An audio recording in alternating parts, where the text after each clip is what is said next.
savez, moi, je suis dans une saison très excitante ces temps-ci parce que j'ai le privilège au niveau d'être le pasteur de jeunesse. Je suis le pasteur d'église, mais je suis aussi le pasteur de jeunesse. Et tous les vendredis, j'ai l'occasion de participer avec les ados, m'amuser avec les ados, faire le fou, faire du sport, faire des jeux, toutes sortes de défis. Mais je pense un de mes privilèges les plus dans lequel je suis plus heureux, c'est que j'ai pris quelqu'un sous mon aile qui s'appelle Anthony Gudjum Nietzsche, qui est là. C'était notre guitariste ce matin. Ceux qui ont pris les cours, qui prennent les cours en mi-semaine là, de leadership, les cours sur les dons, puis tout ça, vous avez vu un gars qui est assis dans son char, puis qui fait tous les cours à distance, ceux qui sont en ligne.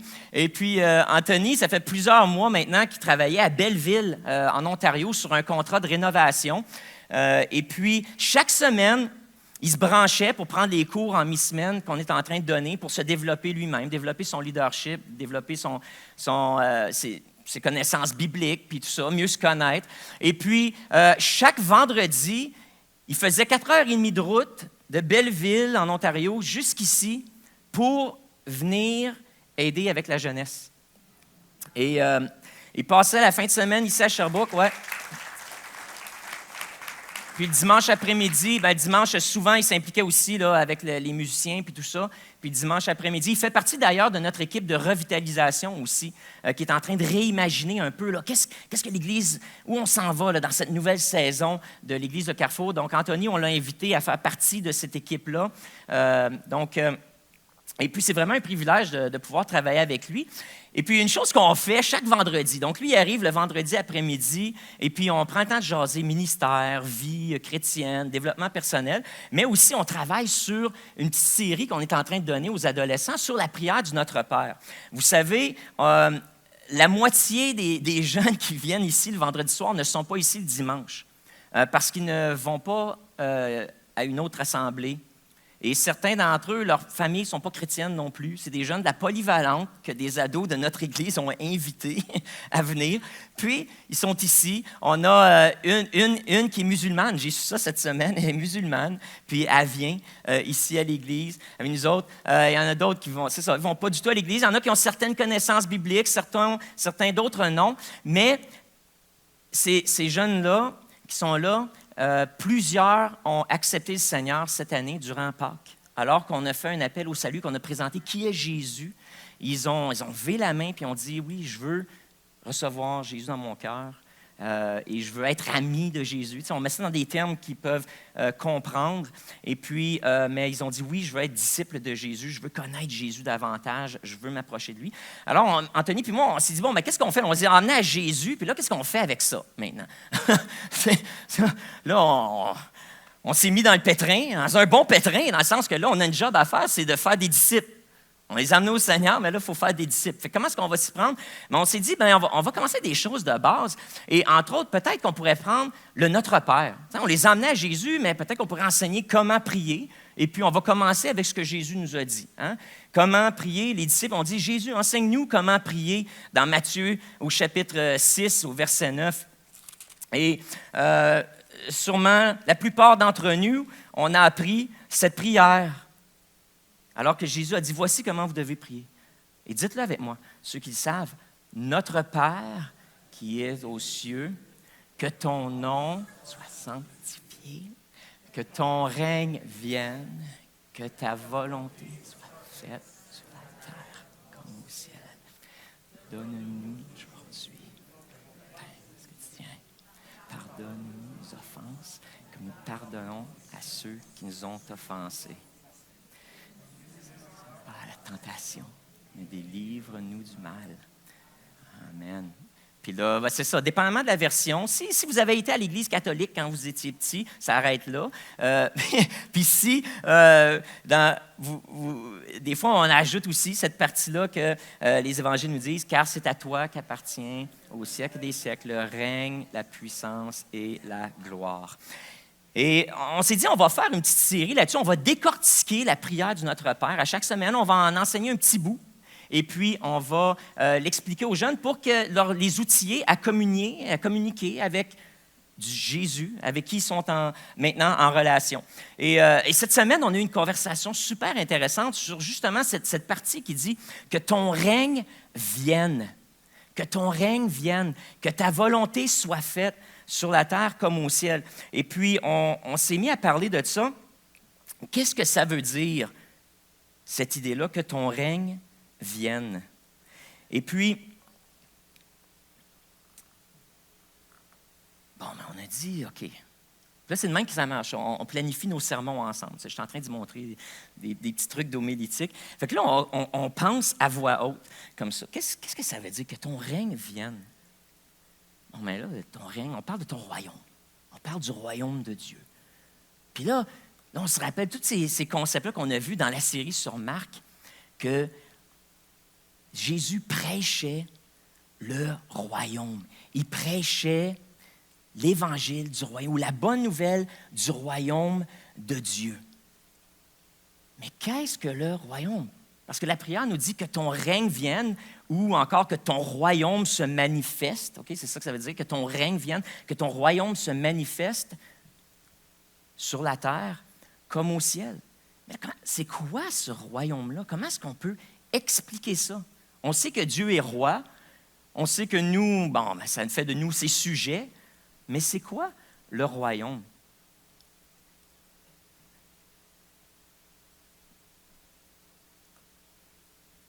Puis, une des manières qu'on pourrait décrire le royaume, c'est le royaume de Dieu est comme la famille dont tu as toujours rêvé.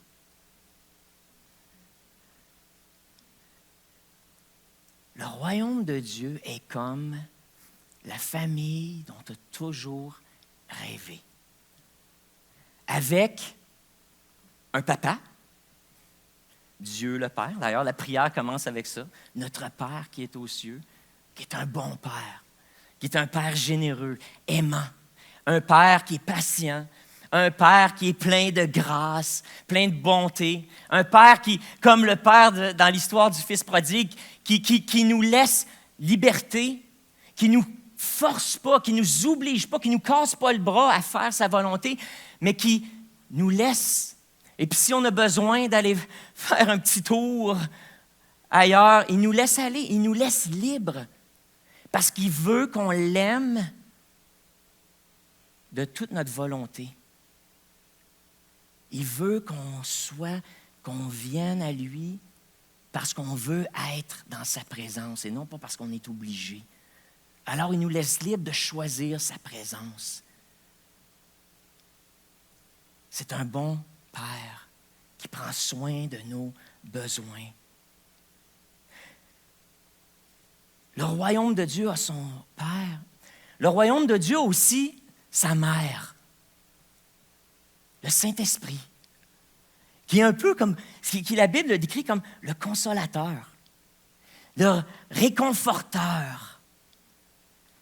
C'est le Saint-Esprit qui, en fait, est là et qui agit en nous, qui est le lien direct avec le royaume de Dieu. Ça passe par le Saint-Esprit. C'est lui qui est là, puis qui est cette présence. Lorsqu'on est dans l'assemblée comme ça, puis là, vous sentez un petit frisson pendant que vous priez, ou vous sentez un sentiment de paix qui vous envahit, ou parfois une conviction. Alors, vous êtes en train de prier, puis vous sentez un sentiment de conviction. « peut-être je devrais demander pardon pour ça. » Ou vous sentez un sentiment de joie. Vous êtes envahis. Ou comme ce matin, certains d'entre nous sont venus me voir et ont dit « Pascal, je ressens qu'on devrait prendre le temps. » Ou je ressens qu'il y a quelqu'un qui a besoin de paix. Ou il y a quelqu'un qui passe à travers une tempête. Puis là, on reçoit des messages comme ça, des communications. C'est tout le Saint-Esprit qui opère ces choses-là. J'aime voir le Saint-Esprit, moi, comme la maman qui cuisine tout le temps.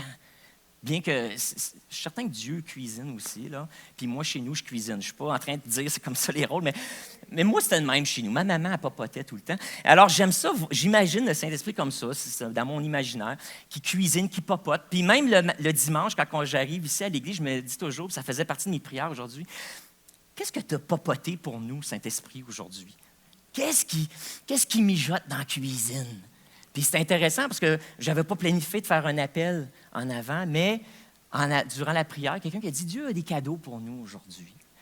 Des petites choses, des petites surprises. » Fait qu'effectivement, on a eu des petites surprises, on a changé les choses un peu. Puis c'est comme ça avec le Saint-Esprit, comme une bonne maman ou Dieu le Père qui donne des beaux cadeaux. On a cette représentation-là de Dieu. Et puis on a le grand frère aussi. Jésus, notre grand frère. Notre grand frère qui nous protège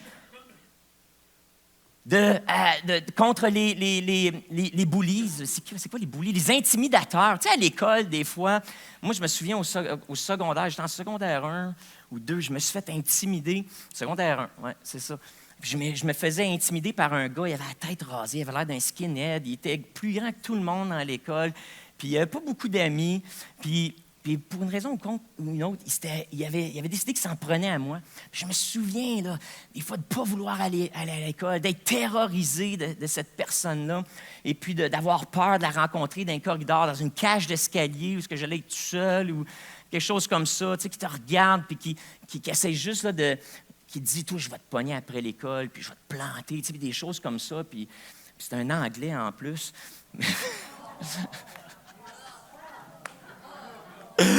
Aïe, aïe, aïe.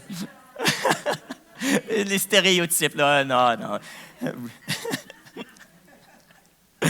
Fait que les Anglais et les Français, il y avait les deux groupes à Polyvalence qu'on était. Ils faisaient une expérience sociale avec nous autres à l'époque. Et puis, on a survécu. J'étais allé quand même à la graduation avec une des filles qui était du côté anglais. Tu sais, c'était le fun. Tu sais. Il y avait des moments de réconciliation comme ça. C'était pas juste la guerre. Il y avait de l'amour aussi, là, puis toutes sortes de belles choses qui se passaient.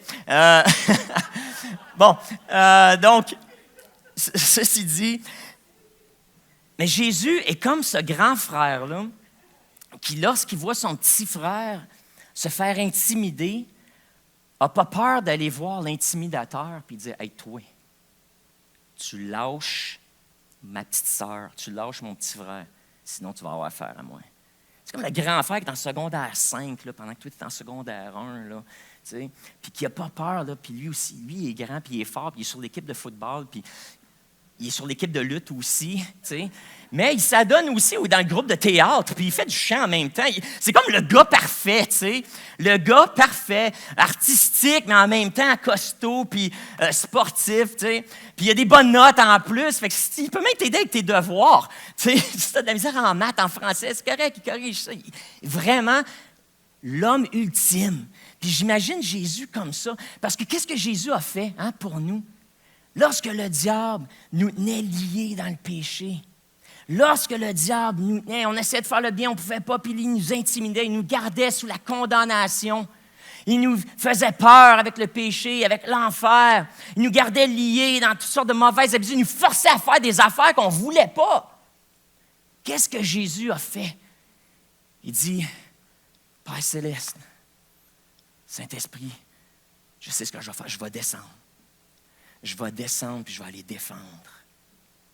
Je vais aller défendre les plus faibles. Je vais aller me tenir entre Satan et eux. Puis je vais aller planter Satan. Je vais aller casser la gueule. Et la Bible nous dit qu'à la croix, qu'est-ce que Jésus a fait à la croix? Il a dépouillé. Il a dépouillé l'ennemi, il l'a livré en spectacle, il lui a volé tout ce qui lui faisait sa force, tout ce qui lui permettait de nous intimider, de nous tenir par le collet, de nous faire peur. Jésus est descendu et à la croix, il a vaincu le diable et toutes les forces des ténèbres. Il a vaincu le péché et il a effacé la condamnation qui pesait contre nous. Et puis, ensuite, il est ressuscité pour prouver que tout était accompli, que c'est lui le plus fort et que même la mort ne peut rien contre lui. Il a défié tous les ennemis un par un. Pendant qu'il était sur la terre, c'était ça qu'il passait son temps à faire, à guérir les maladies, à défier la maladie, à défier toutes sortes de démons, tout type de démons. Il guérissait les gens, il guérissait leur cœur, leurs émotions, et apportait les gens découragés, désespérés, leur apportait une réponse. Il a brisé le joug de la religion et lui leur a fait découvrir l'amour du Père et la présence de la Mère, de ce Saint-Esprit avec qui on peut être en communion. Il a rétabli le contact. Notre grand frère Jésus. Et voilà, le royaume de Dieu, c'est comme cette famille parfaite où tu as un Père aimant, une mère qui prend soin de toi, qui connaît tous tes besoins, un frère qui t'aime, puis qui ne t'intimide pas, lui, mais qui se tient entre toi et tes ennemis, puis qui dit « touchez-y pas, touche pas à ma petite sœur, touche pas à mon petit frère. » Et nous, un peu comme les enfants, le fils prodigue, on était loin de Dieu à un certain moment donné. Mais lorsqu'on a entendu parler de ce royaume-là, de ce papa-là, qu'on a découvert une facette de Dieu comme étant un Père parfait. On a découvert le Saint-Esprit comme étant quelqu'un qui est là, puis qui rentre dans nos vies, mais qui nous aide, qui nous soutient, qui nous supporte, qui nous enseigne, qui nous fortifie, qui est vivant. Lorsqu'on a entendu parler de Jésus comme ce grand frère-là, on a eu envie de connaître ce royaume-là puis d'entrer dans cette famille-là. Et puis chacun de nous, on a eu cette opportunité-là. On a dit oui, je veux entrer dans la famille de Dieu. Je veux faire partie de cette famille-là. Le royaume de Dieu, c'est comme la famille parfaite que tu as toujours voulu. Puis là, tu as plein de petits frères puis de petites sœurs.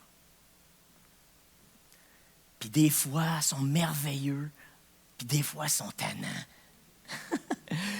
Jésus, le grand frère, il a passé toutes ces expériences. Lui, c'est le grand, il est sage, il est fort, il est beau, il est fin, puis tout ça. Puis lui, il a toujours la bonne chose à dire. Mais les petits frères, les petites sœurs, on est encore on aime ça se chicaner, on aime ça des fois se taquiner, on aime ça, des fois, on célèbre ensemble, puis on a des moments comme ça un matin où on se retrouve, puis on pleure les uns avec les autres, puis on se serre les coudes, puis pendant qu'il y en a un qui a de la misère, on dit « OK, je vais t'aider », puis on lutte en prière ensemble, puis on dit « Viens, on va aller voir papa puis maman, puis notre grand frère, puis regarde, on va régler ça en famille. » Puis d'autres fois, on se marche ses pieds. T'sais, on n'est pas encore arrivé au ciel, où ce que là, on est dans notre belle maison, notre grand foyer, où ce que tout le monde a sa chambre puis sa place. Ici, sur Terre, des fois, on couche un peu dans la même chambre, on partage puis là, on se pile ses pieds, puis on se chicane, on se dérange, puis on n'est pas complètement sanctifié non plus. Donc, on a encore des vieilles habitudes, qu'on a ramassées à droite puis à gauche. Puis là, on est en train d'apprendre. Apprendre à vivre ensemble. Des fois, c'est merveilleux, puis d'autres fois, ça l'est moins. Mais on fait tous partie de ce royaume-là. On fait partie d'un royaume. Et l'apôtre Paul, c'est intéressant, lorsque l'apôtre Paul, lui, il parle du royaume en Romains, chapitre 14, il nous parle un petit peu du royaume, de la maison, du foyer. Puis des fois, de ce qui se passe un peu, tu sais, dans la maison. Et à cette époque-là, l'Église qui était naissante, là, qui avait juste quelques années, c'était une Église qui apprenait justement comment vivre sa foi et comment vivre dans ce contexte-là du royaume de Dieu. Puis ça chicanait, ça se pilait ses pieds. Il y en a qui disaient, il faut garder les principes de la loi juive. Puis il ne faut pas manger de porc. Puis il ne faut pas manger de certains autres aliments. Puis c'est important de garder les fêtes religieuses traditionnelles. C'est important qu'on fête là, le Yom Kippour puis toutes les autres fêtes. Alors, il faut pas perdre ça. Puis en même temps, il y en a d'autres qui disaient, ben non, mais vous savez, on n'a plus besoin de ça. Jésus nous a libérés de ça. Puis maintenant, c'est à propos d'adorer Dieu en esprit, en vérité. On n'a pas besoin de ces points de repère-là, de ces grandes fêtes traditionnelles-là. Puis tout ce que Dieu déclare pur, c'est pur. Puis si tu vas manger chez un Romain puis il t'offre un peu de bacon le matin avec tes œufs, c'est correct, tu peux le prendre. Puis là, il dit, mais non, on peut pas. Puis il y avait des chicanes comme ça sur les fêtes, sur ce qu'on pouvait manger, ce qu'on pouvait boire, avec qui on pouvait se tenir, puis tout ça, différentes opinions. Et puis, l'apôtre Paul adresse ça ici au chapitre, justement, 14 de Romains. Il dit, « Faites accueil à celui qui est faible dans la foi et ne discutez pas sur les opinions. Tel croit pouvoir manger tout, un autre qui est faible ne mange que des légumes. » Ça ne veut pas dire que si tu es vegan, tu es faible. Là, on parle du contexte. Le contexte a changé. Là, okay? Comment on lit ces choses-là aujourd'hui, je n'ai pas le temps de rentrer là-dedans, mais ça a changé un peu. Mais, que celui qui mange ne méprise point celui qui ne mange pas, que celui qui ne mange pas ne juge point celui qui mange, en parlant là, des choses que la loi dit que c'est OK de manger, puis que la loi dit que ce n'est pas correct de manger. Car Dieu l'a accueilli. Dieu a accueilli tout le monde dans sa famille. Okay? Il l'a accueilli dans sa famille. Dieu a adopté tout le monde qui sont là, qui sont à l'Église, avec nos différences d'opinion, nos différences doctrinales, nos convictions. On fait tous partie de la même famille. Qui es-tu, toi qui juges un serviteur d'autrui, s'il se tient debout ou s'il ne tombe? Cela regarde son maître, mais il se tiendra debout, car le Seigneur a le pouvoir de l'affermir. Laisse papa être le papa. C'est un peu ça qu'il dit. Laisse papa s'occuper de ses enfants. Puis il sait que chacun des enfants sont uniques. Chacun des enfants requiert certaines interventions différentes, puis apprend à un rythme différent. Puis Caroline en a parlé un petit peu la semaine passée. Nous autres, on a juste 3 enfants. C'est pas comme ma grand-mère qui en avait 13. Là. Nous autres, on a juste 3. C'est quand même pas si pire. Mais les 3 sont vraiment différents. Et ils ont besoin des interventions différentes. Et ce qui marchait pour reprendre un, puis l'aider à marcher dans le droit chemin, lui transmettre certains principes de base, ne fonctionnait pas avec un autre. Puis en fait, même que certaines, un de mes enfants, lorsque j'ai été avec certains, ça marchait d'être ferme. La fermeté, puis là, on a donné une sainte crainte, on pourrait dire, du Père. Ça fonctionnait très bien. Je pouvais compter de 1 à 3, puis ça y allait par là, tu sais. Puis avec un autre, ça ne marchait pas. 1, 2, 3, tu sais. 3 et demi, 3 et 3 quarts, 3 et 7, 8, tu sais, 3 et 15, 16, tu sais. Ça ne marchait pas. Puis lorsque j'étais plus ferme, on s'est rendu compte que, en fait, j'étais en train de briser son esprit. J'étais en train de briser son petit cœur. Puis la relation entre lui et moi, lorsque j'étais plus ferme, puis là, je devenais trop agressif. Il a fallu que je change mes méthodes, que j'apprenne à respecter l'individualité en tant que père de famille, puis à cheminer différemment avec un et l'autre, et qu'ils n'ont pas la même vision de voir les relations, de voir le monde, de se voir eux-mêmes. Et Dieu, ici, Paul nous rappelle que Dieu est comme ça. Laisse le Père s'occuper de ses enfants. Arrête de te préoccuper de comment l'autre vit ces choses. Tel fait une distinction entre les jours. Un autre estime tous les jours égaux. On parle des fêtes ici traditionnelles, tout ça, où on va-tu à l'église le samedi ou le dimanche? C'était une des grandes questions à cette époque-là aussi. On va-tu à l'église le samedi ou le dimanche? Il est en train de développer ça, ce concept. Nous, on le sait, l'église, c'est dimanche, hein? C'est toujours dimanche, ça a toujours été dimanche. Non, les premiers chrétiens avaient de la misère à savoir. Bien là, le samedi, on y allait. Le samedi, à synagogue, on continue-tu d'y aller? le samedi, puis donc on fait des différences en jours, que chacun ait en son esprit une pleine conviction. Puis là, Paul dit, laisse le père s'occuper, laisse la mère s'occuper, laisse-les diriger les enfants. Puis là, il dit, concentrez-vous sur ceci. Puis là, il parle du royaume. Puis là, je le ramène au royaume de Dieu. Il dit, je sais et je suis persuadé que le Seigneur Jésus, par le Seigneur Jésus, que rien n'est impur en soi, qu'une chose n'est impure que pour celui qui la croit impure. Mais si pour un aliment ton frère est attristé, tu ne marches pas selon l'amour. Ne cause pas par ton aliment la perte de celui pour lequel Christ est mort. Que votre privilège ne soit pas un sujet de calomnie. Puis là, voici le verset clé. Car le royaume de Dieu, ce n'est pas le manger et le boire. Mais voici c'est quoi le royaume de Dieu, puis les valeurs, 3 valeurs essentielles de la famille de Dieu et du royaume. Le royaume de Dieu, c'est la justice, la paix et la joie par le Saint-Esprit. La paix, la justice, la joie par le Saint-Esprit. Celui qui sert Christ de cette manière est agréable à Dieu et approuvé des hommes. Ainsi donc, recherchons ce qui contribue à la paix et à l'édification mutuelle. Pour un aliment, détruis pas l'œuvre de Dieu dans la personne, dans ton frère ou dans ta petite sœur. Sois pas une pierre d'achoppement. À la vérité, toutes choses sont pures, mais il est mal à l'homme, quand il mange, de devenir une pierre d'achoppement. Okay? C'est-à-dire de causer du conflit là, pour des choses comme le manger, le boire ou les fêtes. Il est bien de ne pas manger de viande, de ne pas boire de vin et de s'abstenir de ce qui peut être pour ton frère une occasion de chute, de scandale ou de faiblesse. Et cette foi que tu as, garde-la pour toi devant Dieu. Heureux celui qui ne se condamne pas lui-même dans ce qu'il approuve, mais celui qui a des doutes au sujet de ce qu'il mange est condamné parce qu'il n'agit pas de pleine conviction. Et puis là, il dit cette grande phrase, « Tout ce qui n'est pas le fruit de conviction est péché. » Donc, laisse papa et maman s'occuper de leurs enfants.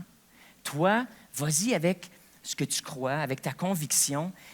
Mais si tu es pour te battre pour quelque chose, bats-toi pour la justice, la paix et la joie. La justice, la paix et la joie. La justice, c'est qu'est-ce qui est important pour Dieu, vraiment. Et puis, ultimement, c'est l'œuvre de Jésus-Christ. C'est ça, la justice dans le royaume de Dieu. C'est ramène-toi à ce que Jésus est mort pour tous. Puis qu'on est tous pécheurs, puis on était tous pécheurs et qu'on a tous eu besoin de la grâce de Dieu, puis on a encore besoin de la grâce de Dieu. On n'est pas parfait, mais c'est ça la beauté du royaume de Dieu, c'est qu'on n'a pas besoin d'être parfait pour faire partie de la famille. On arrive avec nos imperfections, puis c'est grâce à Christ. Lorsque Dieu nous regarde, il voit ce que Christ a fait pour nous. Et que Christ a pris sur lui le châtiment, la punition que nous, on mérite pour nos gaffes, nos bévues, nos niaiseries, nos conneries. Christ a subi ces conséquences-là. Il n'a pas juste battu Satan, mais il s'est fait battre par Satan aussi. Il en a mangé des coups pour nous autres, lorsqu'il s'est tenu entre nous et notre ennemi ultime. Mais il est sorti victorieux, pour qu'on puisse arrêter justement de se juger. Donc la justice de Dieu, la nouvelle justice de Dieu, c'est que sa grâce est suffisante et que nous sommes tous égaux dans nos imperfections, mais aussi dans nos belles qualités et de ne pas s'enfler d'orgueil les uns aux autres, de ne pas se comparer les uns aux autres parce qu'on est tous égaux. Et papa, maman et notre grand frère nous traitent de façon équitable. Faisons confiance qu'il est juste et qui sait ce dont chacun a besoin. Et puis on le laisse s'occuper de nos frères et nos sœurs, puis nous, on se concentre sur nous. Qu'est-ce qu'on a à apprendre? Qu'est-ce que lui veut nous enseigner? C'est quoi notre prochaine étape de croissance, de développement? Le royaume de Dieu, c'est la justice en Jésus. Ensuite, c'est la paix. La paix, le shalom, l'harmonie. Cette paix qui vient de s'aligner avec la volonté de Dieu. De ne pas chercher notre propre intérêt, de ne pas chercher à accomplir nos propres plans, mais de dire, Seigneur, c'est quoi ta volonté à toi?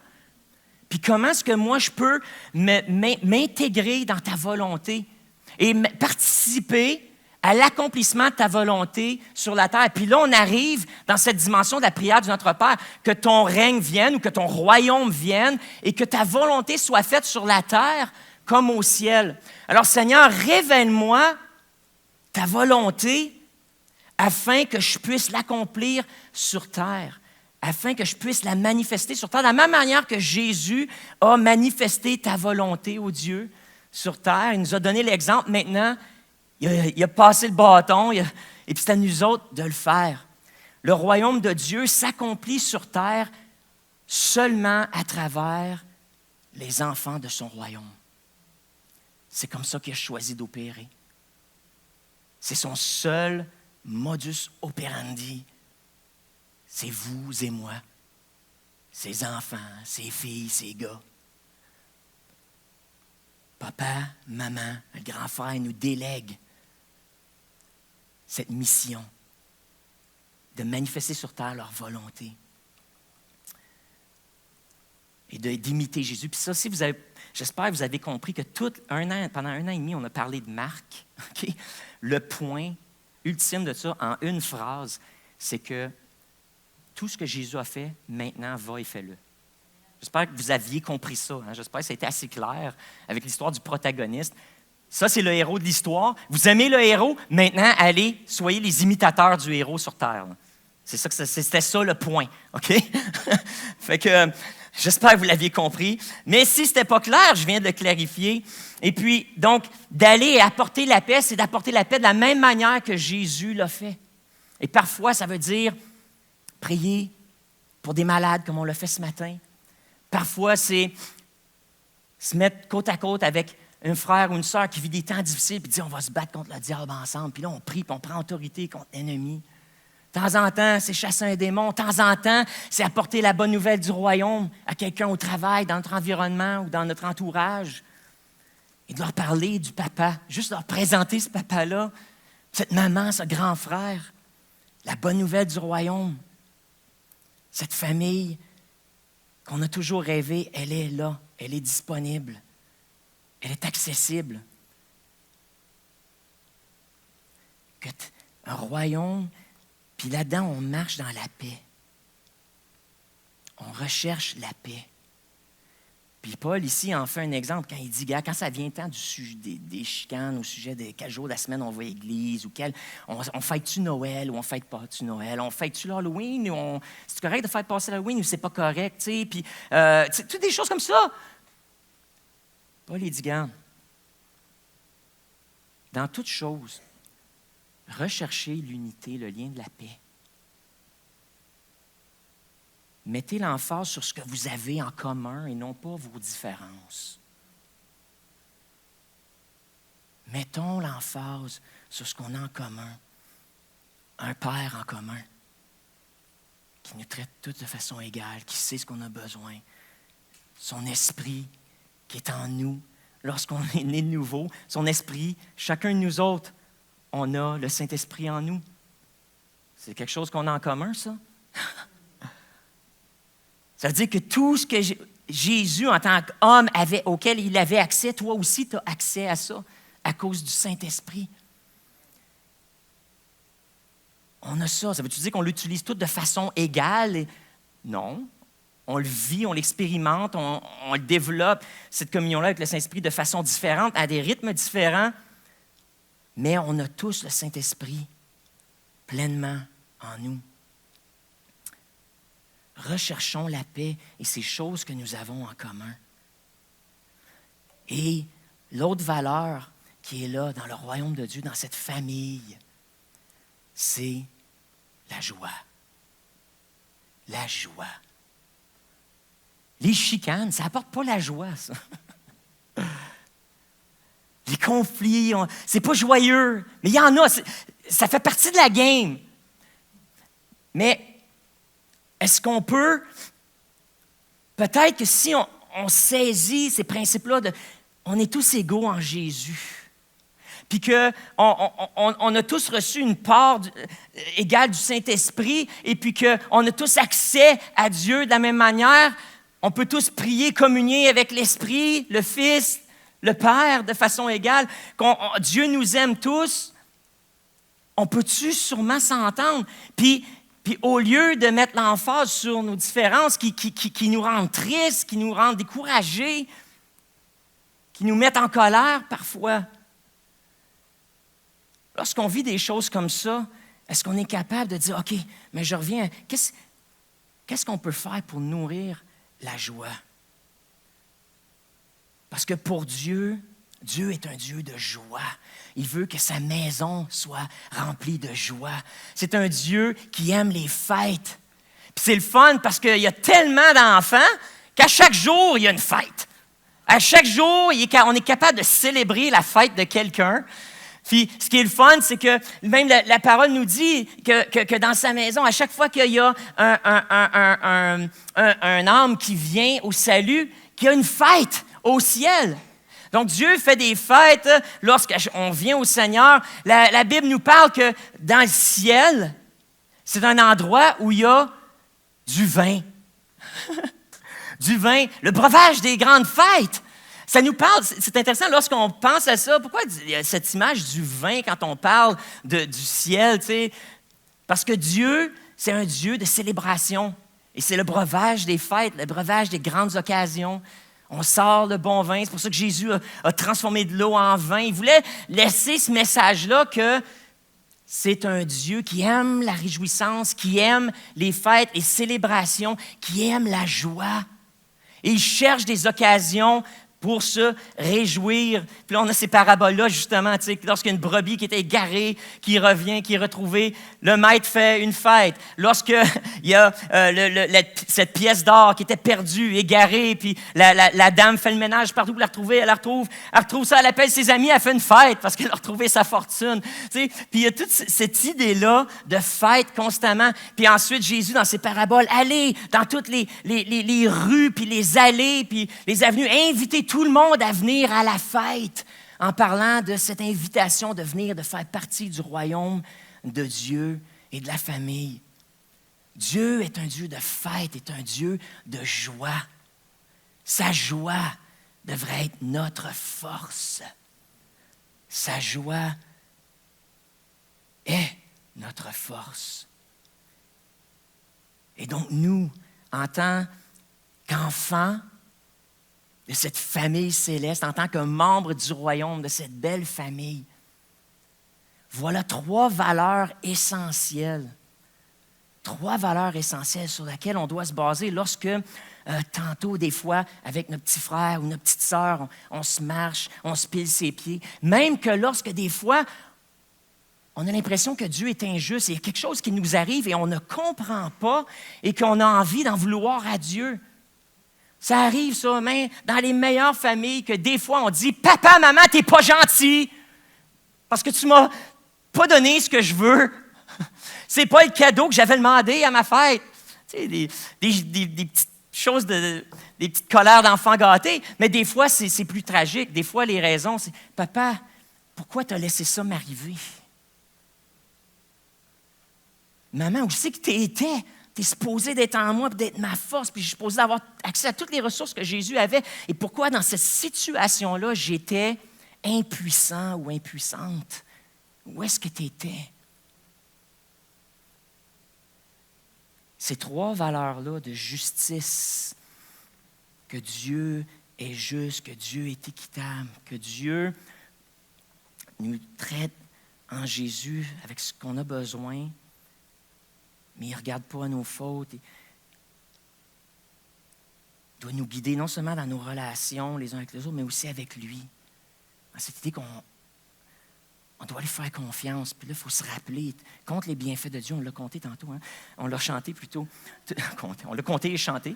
Moi, je fais ça. Quand je chante ça, là, je repense à des affaires. OK, Seigneur, je te remercie. Quand il y a la petite pause musicale, il y a l'interlude, là, pendant qu'ils l'ont fait tantôt, justement. Et il y avait les petits punchs.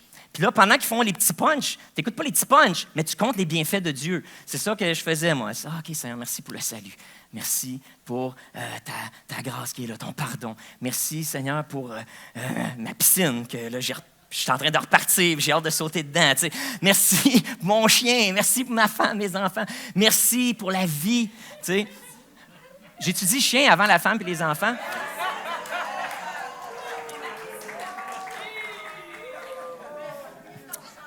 Vous savez, le pardon de Dieu est là. Rappelle-toi ma prédication, Caroline, Samira, rappelez-vous ma prédication ce matin. Recherchons la paix. La paix. C'est parce que j'ai eu un petit temps avec mon chien un matin, pendant que je priais, il est venu se coller, puis là, je l'ai flatté, puis c'était beau, c'était le fun, c'est correct, là, bon. Mais j'ai des beaux petits temps avec ma femme où on se colle, puis je la flatte aussi, là. Je veux juste que vous sachiez, là. Fait que...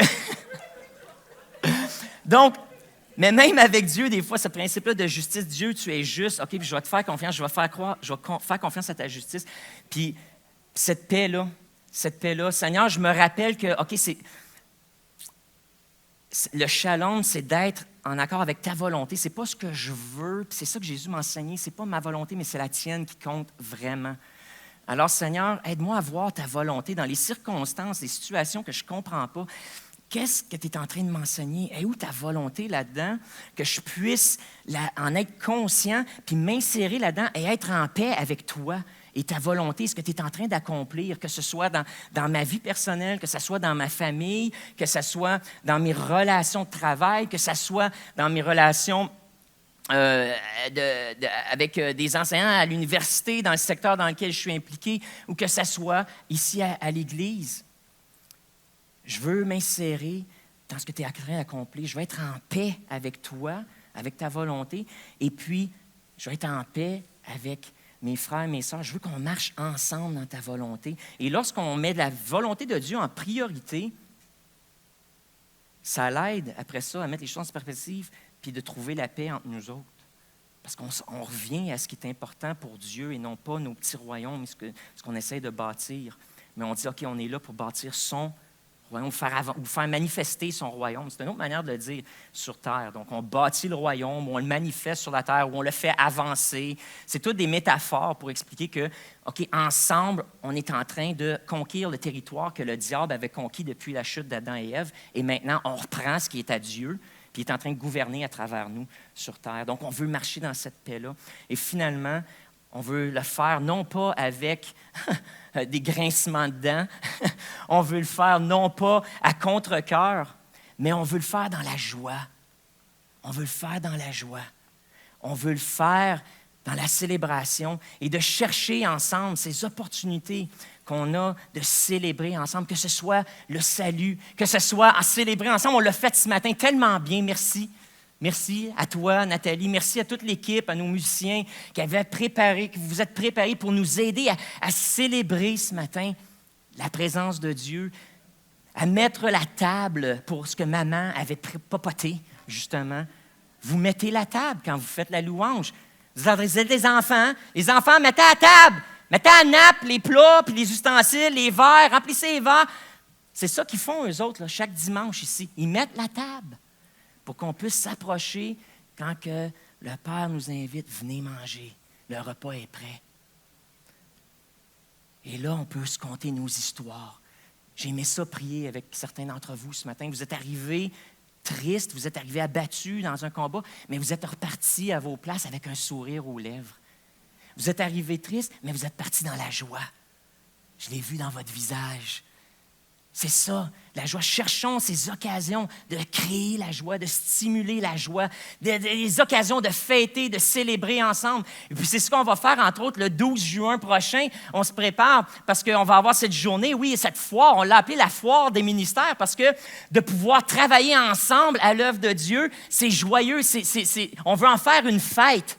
Alors, on fait une petite foire, on va avoir un barbecue cette journée-là, puis on va avoir le temps de fraterniser ensemble, puis de célébrer, puis de s'écouter, puis partager ensemble nos histoires de victoire, puis nos histoires de miracles, et de pouvoir se fortifier les uns les autres, juste par notre présence, par nos sourires, et par cette joie de l'Esprit de Dieu qui est en nous. Alors, on a commencé avec Notre Père qui est aux cieux, que ton nom soit sanctifié, que ton règne vienne, c'est-à-dire que ton royaume se manifeste sur la terre comme au ciel. Et puis, on est allé piger, c'est quoi ce royaume-là? Si on devait le décrire en une phrase, bien, le royaume de Dieu, c'est comme la famille parfaite dont tu as toujours rêvé. Elle n'est pas parfaite à cause de toi puis moi, là. Elle est parfaite à cause que Dieu est parfait, que l'Esprit de Dieu est parfait, que le Fils est parfait. Mais il nous accueille dans cette atmosphère, cette culture familiale où les choses qui sont importantes, c'est la justice, c'est-à-dire qu'on est tous égaux aux yeux du Père à cause de ce que Jésus a fait. Qu'on n'a pas à se prouver quoi que ce soit, que on doit chercher sa volonté à lui, qu'on doit chercher le lien de la paix, l'unité de la paix, et qu'on doit vivre cultiver cette atmosphère de joie, de célébration, où il est agréable d'être ensemble. Ça, c'est le genre de famille dans laquelle je veux faire partie. C'est dans ce sens-là qu'elle est parfaite. Les valeurs sont parfaites, la tête est parfaite. Puis là, nous, on arrive avec nos petites affaires, puis parce qu'on est adoptés, hein, c'est comme ça. On est adoptés. Fait que là, il faut s'habituer à ce nouvel environnement-là. Et puis, mais ça nous transforme. Ça nous transforme alors que Dieu s'occupe de chacun de ses enfants, il les fait grandir à sa manière. Puis en même temps, alors qu'on baigne dans cette atmosphère-là, on est transformé par osmose un peu, par l'environnement dans lequel on baigne. Voilà le royaume de Dieu. J'espère que ça vous aide, que ça vous excite ce matin. Je vous invite à vous lever. On va juste terminer en prière. J'aimerais ce matin donner l'occasion, peut-être à certains d'entre nous qui sommes ici présents, ou peut-être d'autres qui nous regardent en ligne, peut-être jamais entendu parler du royaume de Dieu comme ça. Peut-être jamais entendu parler de l'Église comme ça, comme étant une famille. Peut-être jamais entendu parler de Dieu de cette façon-là, comme un bon père ou le Saint-Esprit, comme une bonne maman ou comme Jésus, comme ton grand frère. Puis il y a quelque chose là-dedans qui t'a interpellé ce matin. Que tu sois ici ou que tu nous regardes à la maison. Il y a quelque chose qui t'a interpellé puis tu te sens attiré. Tu te dis, j'ai le goût de joindre une famille comme ça. Parce que ce n'est pas mon expérience, ce n'est pas ce que j'ai connu en grandissant. Puis ce n'est pas ce que j'ai connu peut-être ailleurs. Tu te dis, moi, je veux connaître ce père-là, cette mère-là, ce grand frère-là. Puis je veux baigner dans un environnement familial où il y a cette justice, il y a cette paix, il y a cette joie. C'est ce que je recherche. Bien, je veux donner la chance ce matin, si tu dis, je veux entrer dans ce royaume-là. Lève ta main. Lève ta main. Tu ne l'as peut-être jamais fait. Là, je parle à ceux qui n'ont jamais donné leur vie à Jésus. Mais ce matin, tu dis, moi, je veux faire partie d'une famille comme ça. Pour la première fois, je veux rentrer dans la famille de Dieu. Lève ta main si tu veux faire ça pour la première fois. À la maison, si c'est toi aussi. Voici comment tu fais. Je vais prier une prière, puis tu peux juste la répéter avec moi.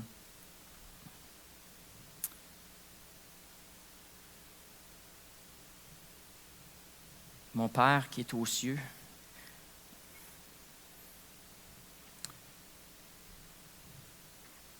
adopte-moi. Prends-moi dans ta famille. Je veux être ton enfant. Saint-Esprit, viens en moi, viens me consoler, viens me transformer, viens établir ce contact entre cette nouvelle famille et moi. Jésus, je te remercie d'être ce grand frère qui a combattu pour moi, puis qui a même donné sa vie afin d'écraser Satan et le péché. Alors je te demande pardon pour tous mes péchés, tout ce qu'il y a de plus laid en moi, tout ce qu'il y a de plus désagréable, toutes ces choses dont je me sens coupable, dont j'ai honte.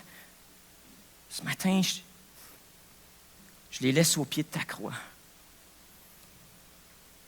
Puis maintenant, enseigne-moi à être comme toi, Jésus. Enseigne-moi à être comme toi. Tu es mon exemple, grand frère. Et puis Jésus, et puis Saint-Esprit, et puis Père, je veux rentrer dans votre famille. J'accepte l'invitation.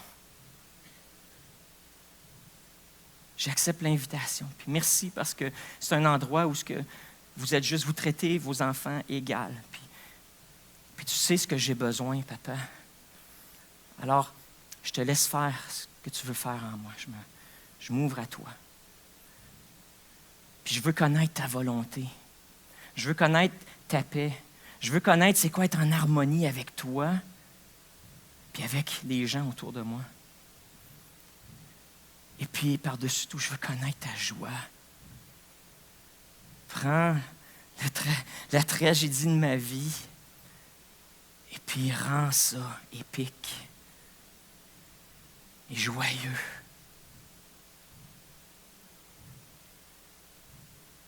Amen.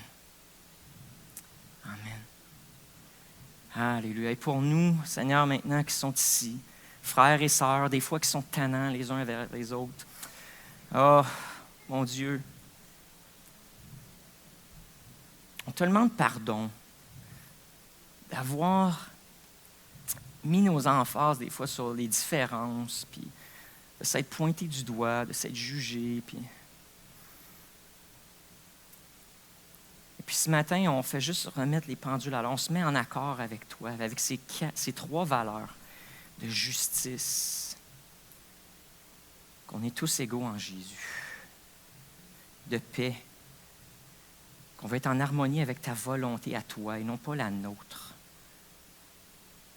Et puis avec ta joie. On veut mettre l'emphase sur ce qu'on peut célébrer ensemble, ce qu'on peut, sur lequel on peut se réjouir ensemble, et non pas sur ces choses qui nous rendent tristes. Et puis pour les autres, Seigneur, tu vas nous guider. Tu vas nous guider, tu vas nous aider à résoudre les conflits, tu vas nous aider à nous parler, tu vas nous enseigner. Tu vas nous enseigner. Tu vas nous enseigner comment la vivre, cette justice-là, comment la vivre, cette paix-là, comment la vivre, cette joie-là. Enseigne-nous, enseigne-nous, enseigne-nous. Amen. Amen. Soyez bénis, frères et sœurs. Passez un dimanche exceptionnel, une semaine extraordinaire. Merci d'avoir été là. S'il y a des amis que ça fait longtemps que vous n'avez pas vus, s'il y a des amis que ça fait longtemps que vous n'avez pas vus à l'Église, c'est le printemps, c'est le temps de les réinviter à l'Église, allez les chercher même s'ils ont de la misère à se rendre, puis qu'on remplisse la maison de Dieu là, avec joie et célébration à chaque dimanche. Amen.